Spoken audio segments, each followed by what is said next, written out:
Hey everyone, welcome back to episode number 3 of Strategic Angling. I'm joined again by JJ Patton and Chuck Fiser, who you saw in our first kind of episode where we talked about all things hooks. We've got a fun one planned today, as fun as line can be. We're talking about kind of all the different fishing lines and their uses. And without much intro, I'm gonna flip it over to JJ, and he's gonna kind of start off telling us about what's your favorite type of line, JJ. Well, the basic thing to start with is there's 3 kinds of line that we deal with for the most part. Monofilament is the oldest. It's been around for a long time. It has a lot of stretch. It floats, and it's cheap. It's you can buy a spool of Trilene XL pretty cheap, and it'll last you most of the year. It also doesn't have as much memory as fluorocarbon would.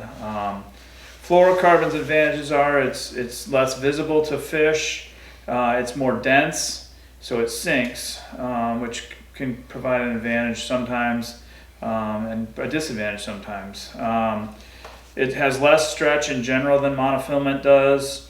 You have to be real careful with it because you can burn it when you're tying a knot, so you have to lubricate the line and stuff like that. The third type would be Braid, which is a lot of what we use around here, what I use around here. It's highly visible. It's not clear. It's really strong. It has zero stretch, or close to zero stretch, and it's got a thin diameter, so you can throw something a long way. Does have disadvantages of floating, which can be an advantage or disadvantage. It also sometimes can dig into wood when you're flipping. And it's tough to know if you got a weak spot in Braid. Yes. Right. It's also not super great around rocks or zebra mussels or things that are sharp like that. Can kind of fray that braid, and I think some of the others are a little more abrasion resistant. Right. Right on. So that's a little bit about the 3 different types. Chuck, is there a specific line here you want to kick things off talking about that you find yourself using a lot? I basically use all 3. I'll start off with the mono. I use mono for basically only one thing. I throw smaller crankbaits, shallow crankbaits, probably up to 10 feet, 8 to 10 feet before I change to fluorocarbon. And what's the reasoning for that? Well, I think monofilament has a little bit of stretch. I like a little bit of stretch. It casts real easy. Knot strength is really good. The reason I don't use monofilament on a deeper application, it has a lot of bow because it tends to float where fluorocarbon sinks. So you'll have a more direct line if you're throwing a deeper crankbait like a DT16 or a XD6, something that's down a lot farther. You have more of a direct line to detect your strikes. And are you using specialized line, or any old mono works there? Which one are you using? Yeah, I basically use on the fluorocarbon line, I use the FC Sniper. Usually I'm using 12 to 14 pounds, depending on the application that I'm using. When I'm throwing the monofilament, So square bills you're throwing mono? Square bills I throw 17 pound XT or XL. 17 pound sunline Fluorocarbon. monofilament Monofilament. on square bills. Okay. Yes. And no concerns of stretch when doing that? No. Believe it or not, fluorocarbon has stretch too. Doesn't have quite the amount of stretch as the monofilament does, but I like the knot strength better on monofilament. Makes sense. I like to use, for mono, I like to use Trilene XL. If I'm using a spinning reel, and I'll either use a braid to fluorocarbon leader, or if I go straight spool, a lot of times I'll use Trilene XL. The memory's very low. You can get good casting distance, especially if you're throwing like a number 5 shad wrap or a small swim bait or something. I use mono also, Trilene XT usually, or big game. Sometimes with reaction baits like crankbaits, square bills, spinner baits, chatter baits. I think one thing that gets lost is, when you hear about pros or whatever, they talk about, well, you need to throw a chatter bait on a crankbait flex rod with fluorocarbon. But if you think about it, you have an infinite amount of options, because you can use a stiffer rod with mono and accomplish the same thing as you are with a more flexible rod with fluorocarbon. So if you're on a budget and you're only going to use one rod or two rods, if your rod is fairly heavy and you usually use it for flipping, but you're catching them on a spinner bait, you can put some mono on, get a little bit of stretch, and I think it allows you a little more flexibility. You have to use it as a system as a whole, the lure, the line, the rod, because you can play with that different ways. You can use braid on a heavy rod, you can use braid on a light rod, you can use mono on a heavy rod. If you use mono on a light rod, you better have pretty small hooks, and they're going to have a lot of play and it's going to give a lot to the fish, especially like if you're smallmouth fishing or something and they're treble hook and they're jumping all over and running by the boat and stuff. You want a little bit of give, because otherwise you're going to yank the hooks out. Right. Is there anything line related that you guys do that maybe is a little outside the norm? Something that people wouldn't expect you to use this line for. For me, I just learned that Chuck uses mono for square bills. I had no idea. I've been throwing fluoro. I probably would have kept throwing fluoro. Is there anything else? Yeah.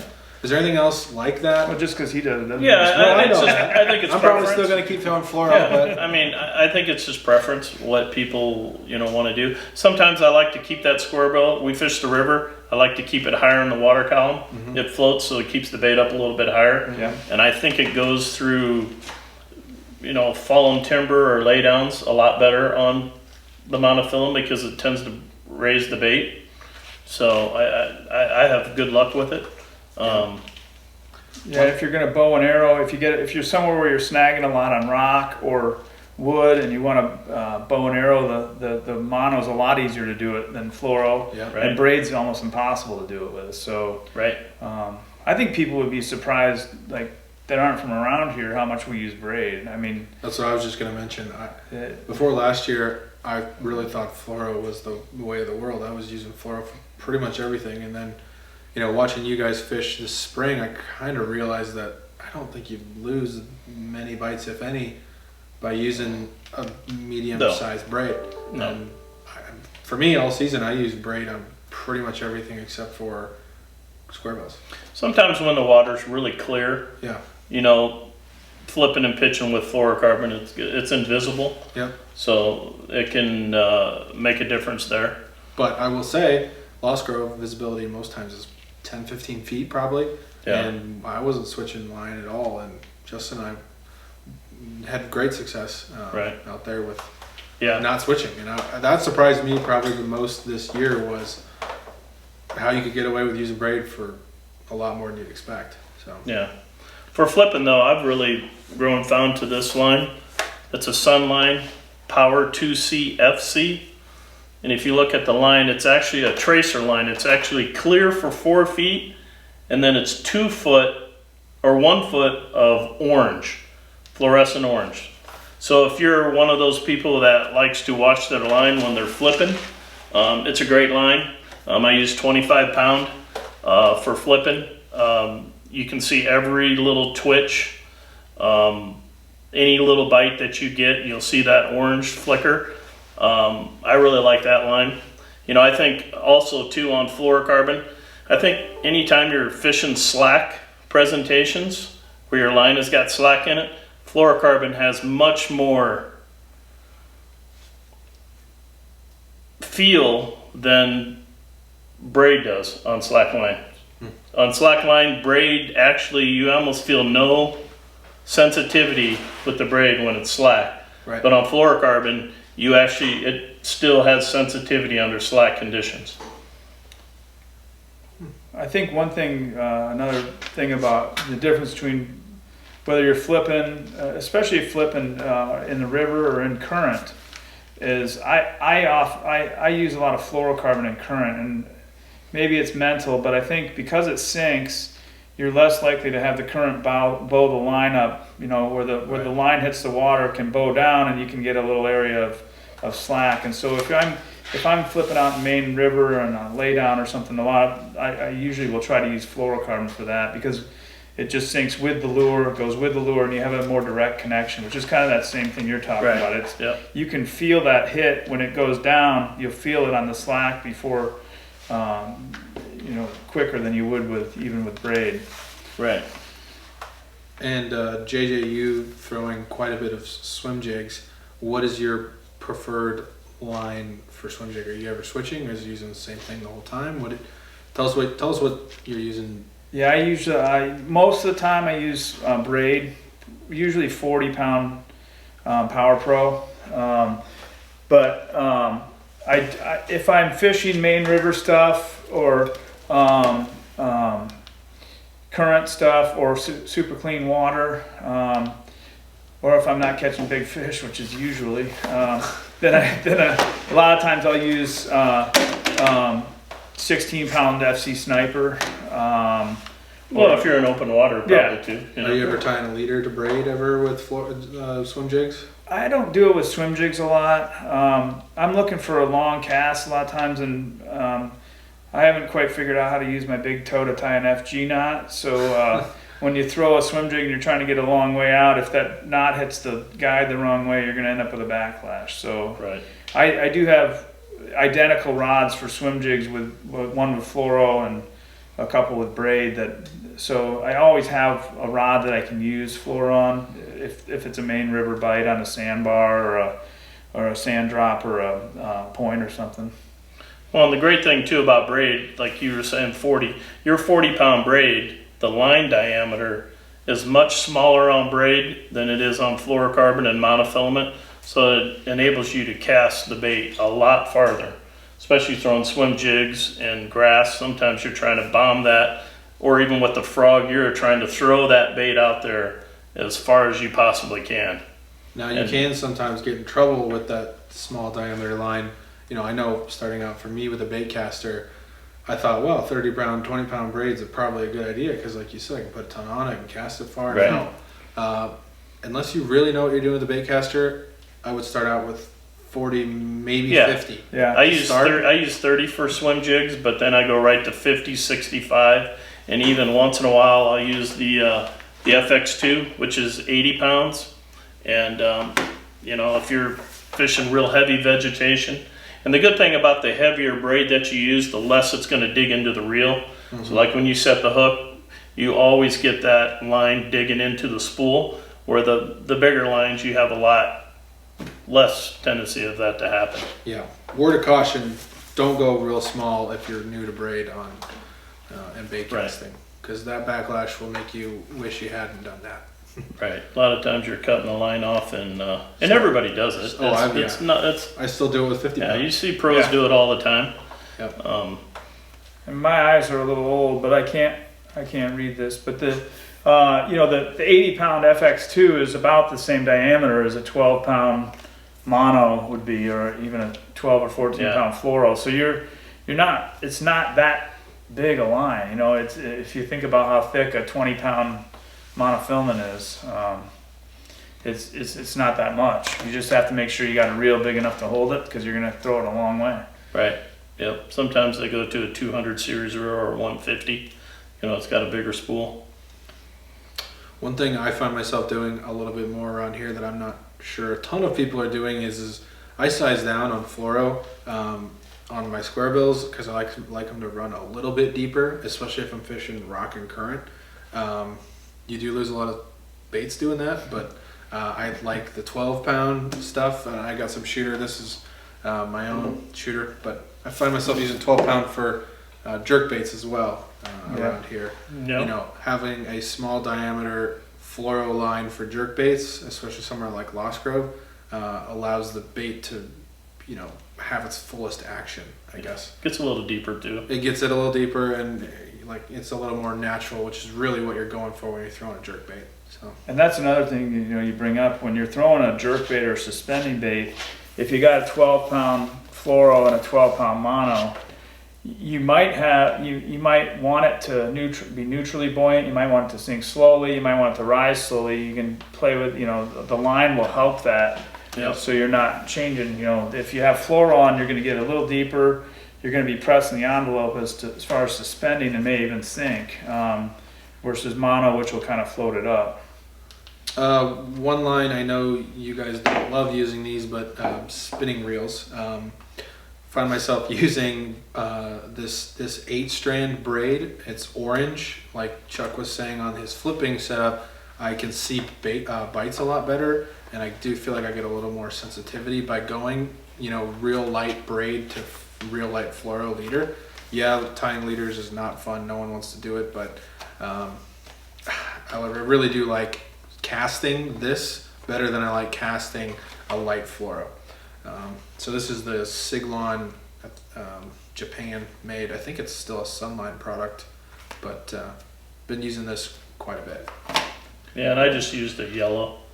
Yeah. And I like you said, I don't throw a spinning rod a ton, but Yep. there are times that you have to. Yeah. I go on a few more small trips, Mille Lacs, Sturgeon Bay. I try to get up there at least once or twice a year, and you're using a spinning rod a lot of the time, and I definitely like that.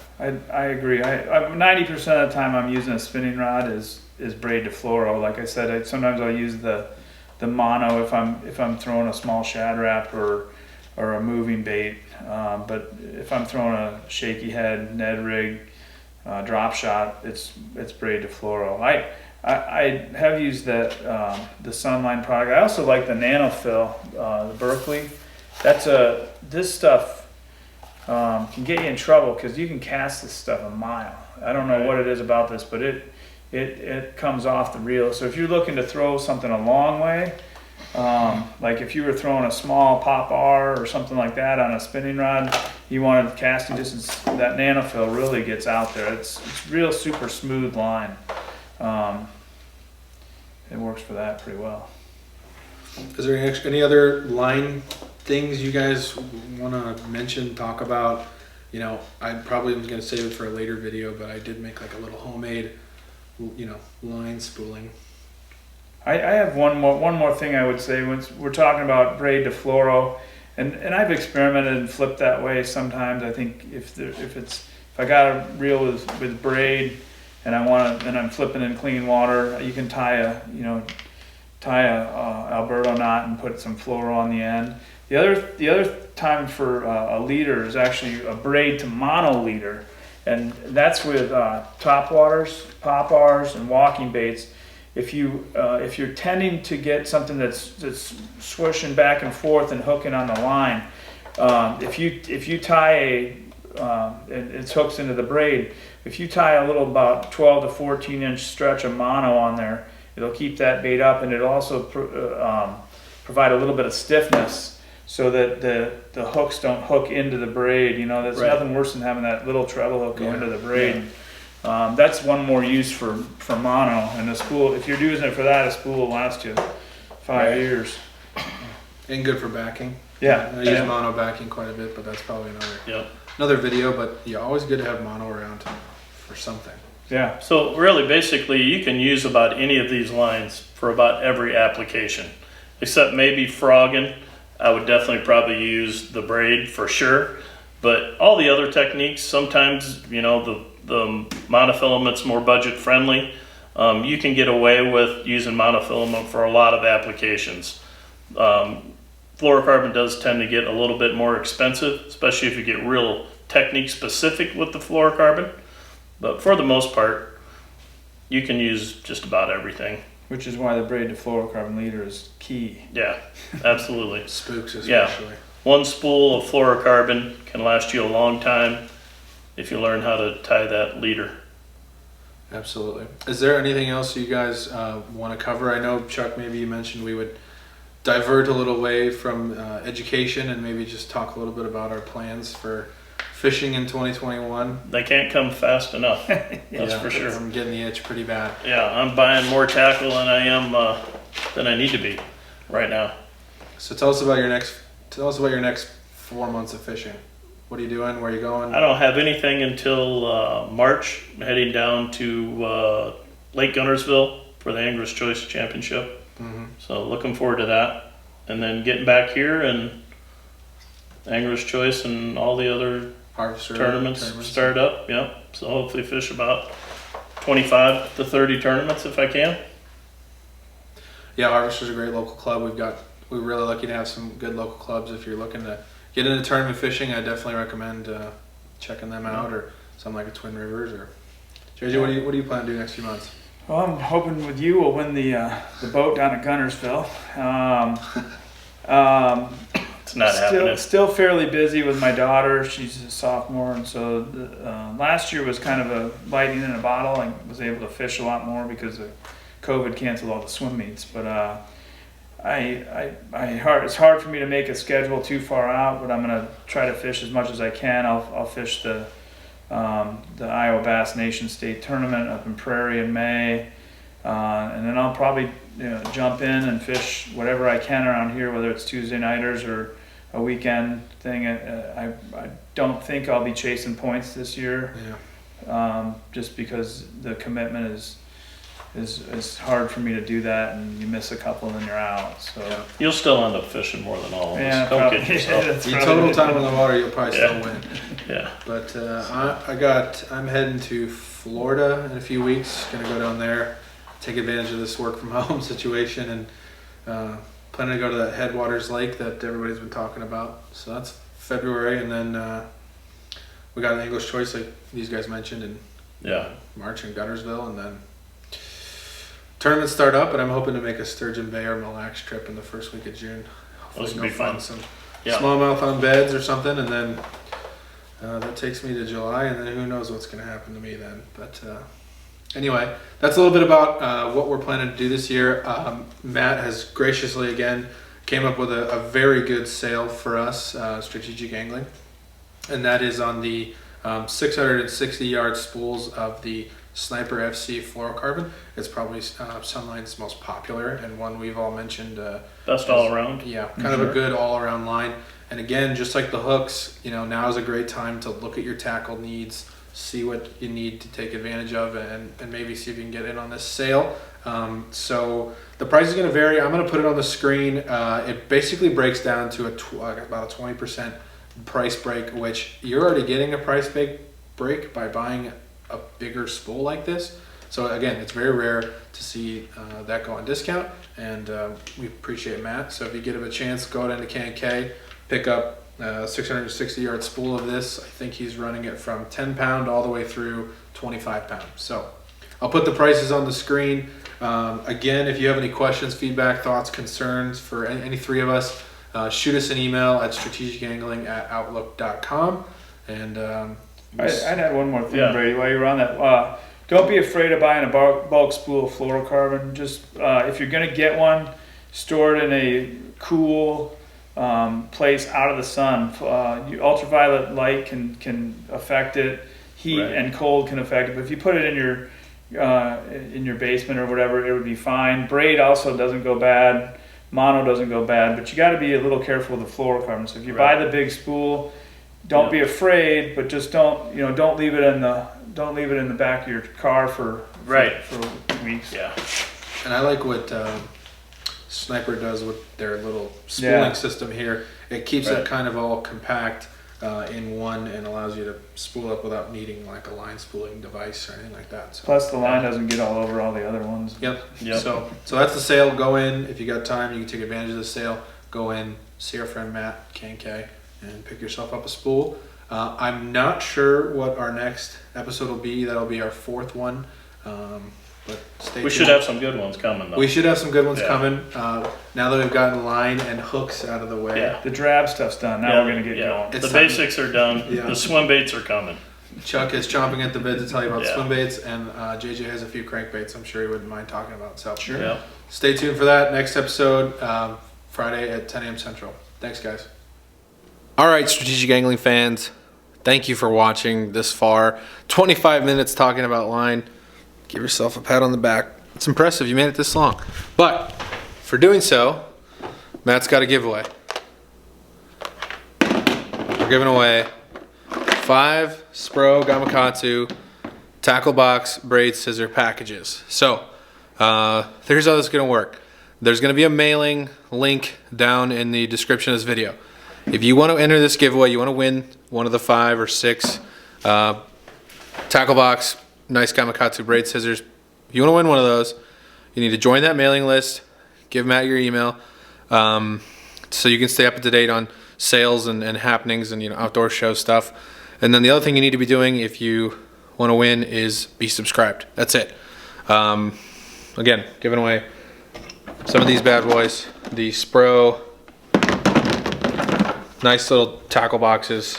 We got some big ones, we got some small ones, then we got some braid scissors. So do those 2 things. The winner's gonna be announced the week of the outdoor show. We might draw it on camera.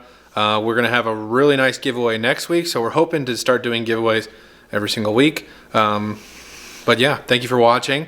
Behind me, you'll see just the absolute mess of the Z21 as I've torn it apart and trying to redo some things. But anyway, thank you for watching. Enter our giveaway if you'd like, and make sure you're subscribed, because if I draw it and you're not subscribed, I'm gonna probably tell you on air that you screwed up. So yeah, that's enough rambling. Thanks for watching. See you next week. And we're actually going to be talking about fishing clothing in the next one. All the must-haves to be properly equipped for the elements. And then the one after that is going to be our favorite rod and reel combo. And I think there's probably going to be a lot of talk about Dobbins. So we've got the next 2 topics figured out. I'm being long-winded. This is already a very long video. So thank you for watching. Hope you win the giveaway. See you next week.